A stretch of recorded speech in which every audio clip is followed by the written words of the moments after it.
Muy bien. ¿Qué tal? Buenos días.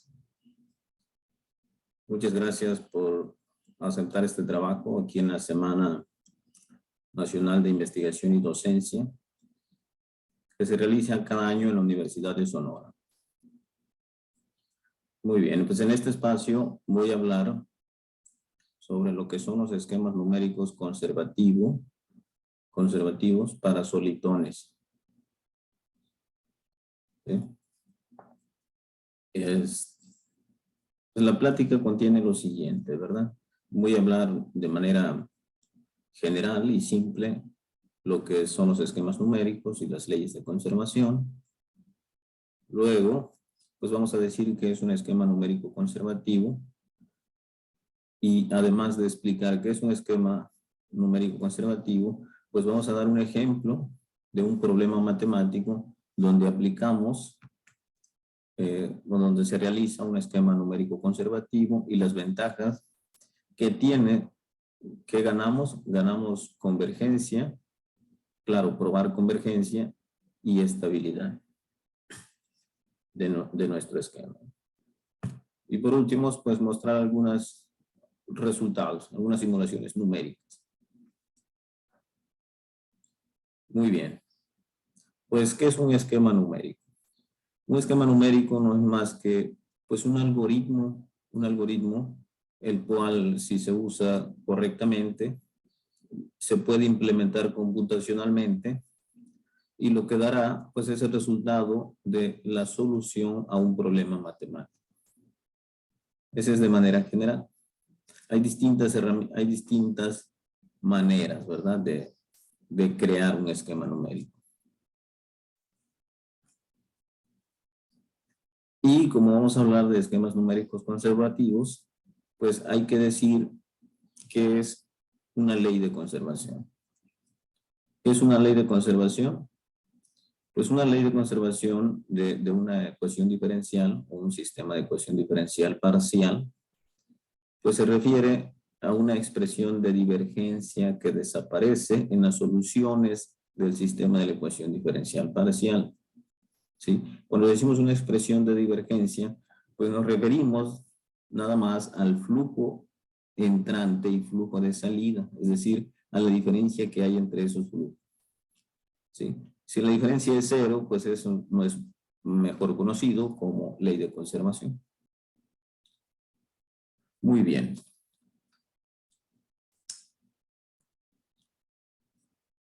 ¿Y a qué le vamos a llamar entonces esquema numérico conservativo? Pues si nosotros hacemos un esquema numérico y además nuestro esquema numérico satisface algunas leyes de conservación en el sentido discreto, entonces decimos que nuestro esquema numérico es conservativo. Y lo que vamos a hacer, ¿verdad?, es aplicar un esquema numérico conservativo a solitones.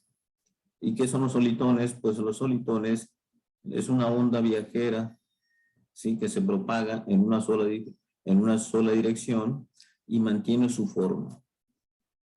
¿Sí? Normalmente se aparecen en medios no lineales, es decir, en ecuaciones diferenciales no lineales.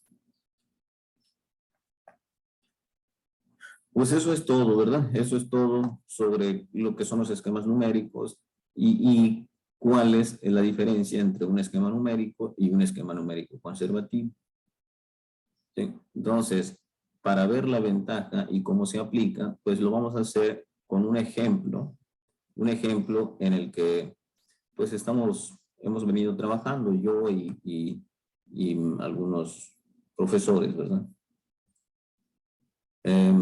Pues este problema, ¿verdad?, es mejor conocido como modelo de Gasperi-Processi generalizado. Este modelo no es más que una ecuación diferencial parcial, como se muestra aquí, ¿verdad? En la pantalla. Pues esta es esta ecuación diferencial parcial de tercer orden y además no lineal.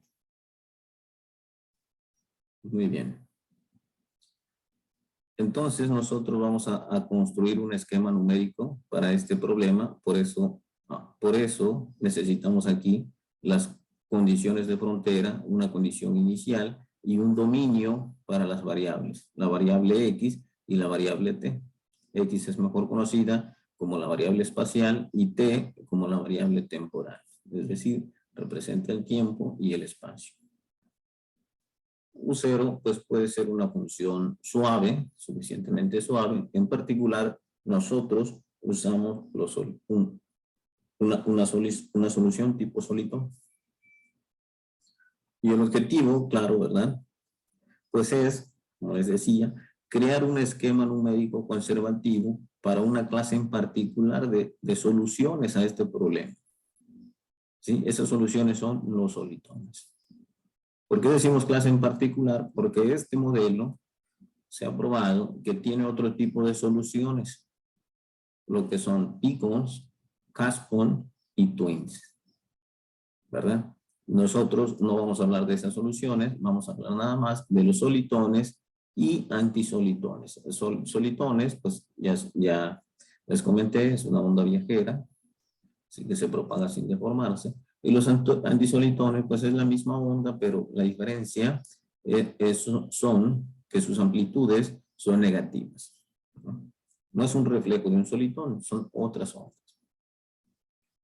Además, la pauta que nos da el esquema numérico conservativo es que eso va a implicar que podamos lograr probar la convergencia y la estabilidad de nuestro esquema. ¿Sí? Claro, la estabilidad de la solución numérica. Y por último vamos a presentar pues las simulaciones numéricas. Muy bien.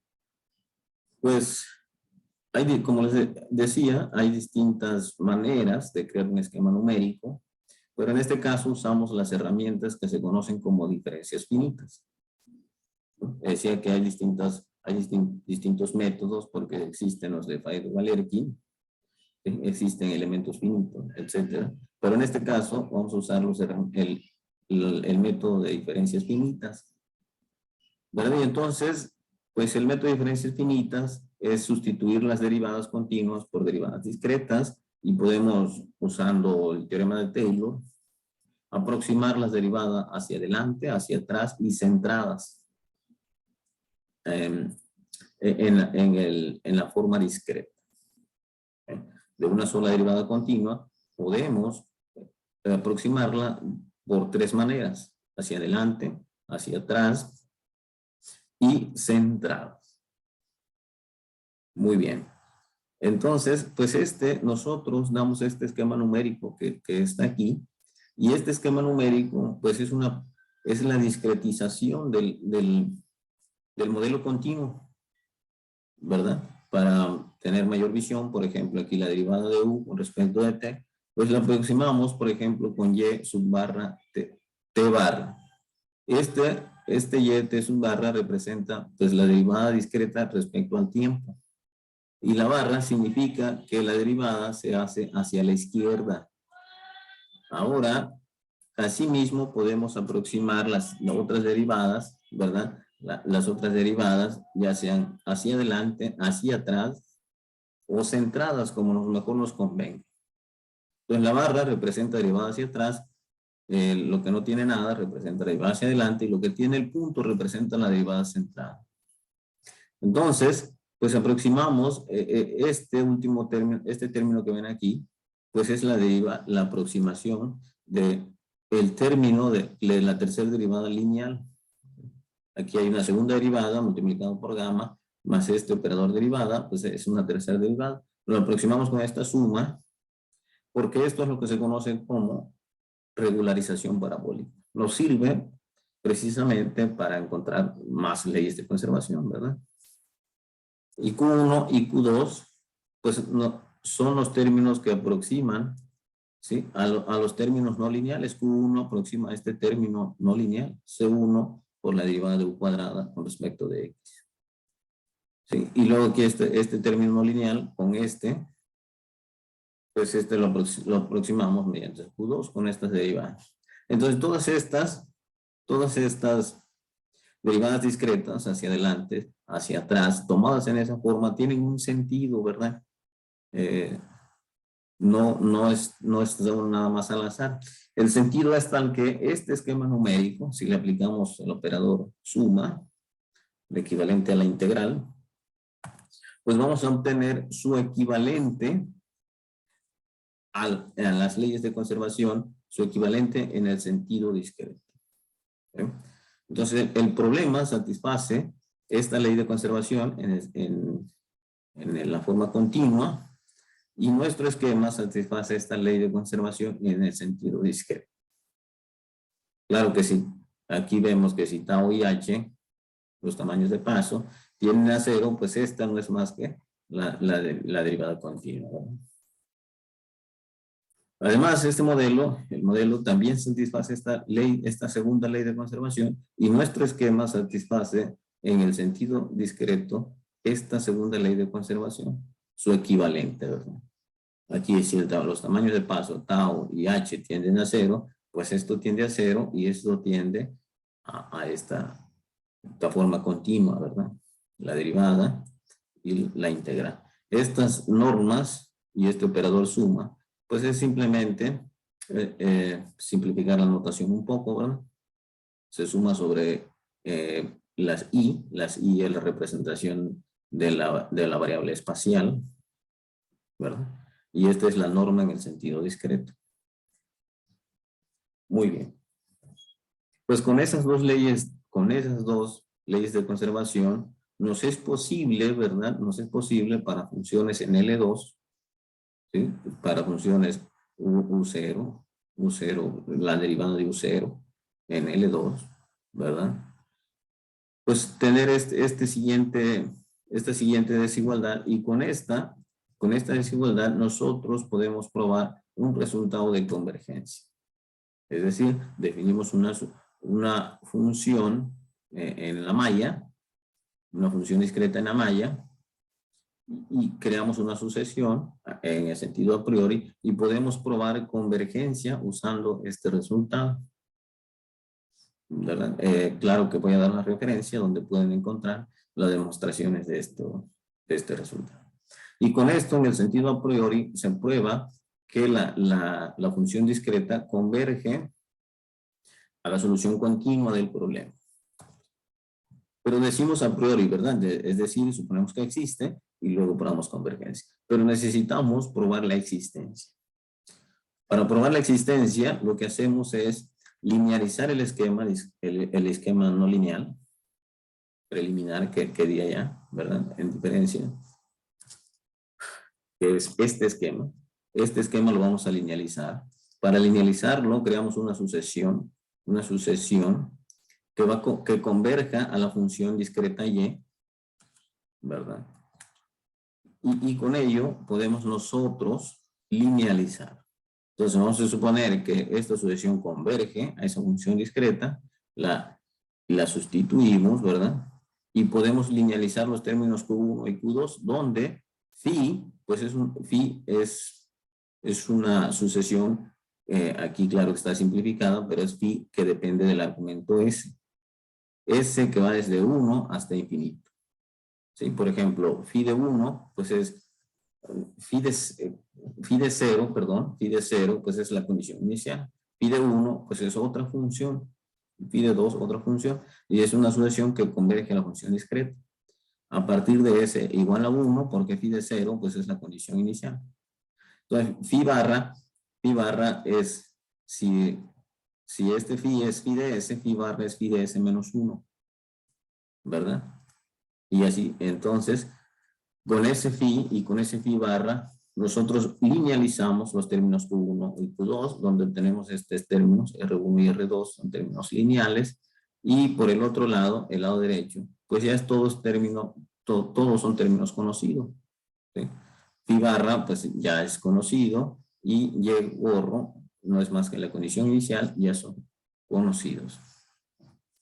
Entonces, esto nos lleva a un sistema matricial, el cual claramente es convergente si se cumple esta condición. Tau sobre h al cubo es suficientemente pequeño, ¿verdad? En esa manera. Ahora, pues ya tenemos existencia y convergencia de la solución. Pues como creamos nosotros una sucesión phi, pues ahora necesitamos garantizar la convergencia de phi a esa función discreta y además estabilidad de la solución. Eso se logra pues usando las leyes de conservación y definimos un nuevo espacio de funciones, ¿verdad? Entonces eso se logra pues con esos resultados. Con la ley de conservación, las mismas leyes de conservación, nosotros podemos probar un resultado de convergencia para la sucesión phi a la función y discreta, ¿verdad? En este espacio pues es un espacio formado por funciones discretas con esta norma, ¿verdad? Pero funciones discretas que cumplen esta forma, se define este espacio y aquí probamos la convergencia de phi. Además, probamos la estabilidad de la solución cuando la sucesión phi, pues, claro, la sucesión phi de S converge si S tiende a infinito, ¿verdad? Pero nosotros probamos lograr estabilidad precisamente con dos iteraciones. ¿Sí? Y menos phi 2, pues aquí es menor o igual que este valor, Q0, y Q0 es un valor suficientemente pequeño, ¿verdad? Entonces con ellos probamos la estabilidad y la solución y la convergencia de la sucesión phi a la función. Pues es todo lo más importante que se necesita para un esquema numérico. Cuando hablamos de esquemas numéricos, pues lo que queremos es resultados de convergencia y estabilidad. Y más aún, existencia de la solución. Muy bien, con esos resultados, ¿verdad? Y nosotros aquí mostramos un ejemplo. Claro que hay más ejemplos. Aquí mostramos un ejemplo donde vemos que Q0 está relacionado con el tamaño de paso. Y si el tamaño de paso es grande, pues este delta 1 y el delta 2 son las leyes de conservación. Son errores grandes, ¿verdad? Si el tamaño de paso es muy pequeño, ¿verdad? Esto es un fenómeno interesante, pues el error crece, delta 2 y delta 1 crece, no necesariamente es pequeño, ¿verdad? Este es un fenómeno reciente, bueno, muy reciente. Y entonces nosotros encontramos valores óptimos que están aquí entre 10 a la menos 4 y 10 a la menos 3 para que los delta 1 y delta 2 sean suficientemente pequeños, ¿verdad? Entonces los valores óptimos están aquí. Elegimos este tamaño de paso y podemos, ¿verdad? Podemos implementar nuestro esquema en Fortran y lo que obtenemos es este resultado. La propagación de la onda solitaria, ¿verdad? Aquí se logra ver, es cómo se propaga un solito. Eso es muy interesante, ¿verdad? La propagación de la onda. Además, nuestro esquema sirve también para describir el proceso de interacción de solitones, ¿verdad? Cuando hablamos de ecuaciones no integrables, pues se aparecen aquí el efecto de radiación. Y como conclusión, ¿verdad? Como les decía, el modelo pues tiene varias soluciones, pi con solitón y antisolitones, y estas son las maneras, ¿verdad? Son distintos casos.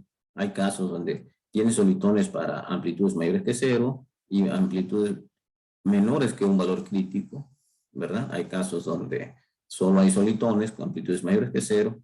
Hay casos donde hay solitones con amplitudes positivas y amplitudes negativas, que son los antisolitones, ¿verdad? Y hay casos donde los solitones solo están para amplitudes en un intervalo.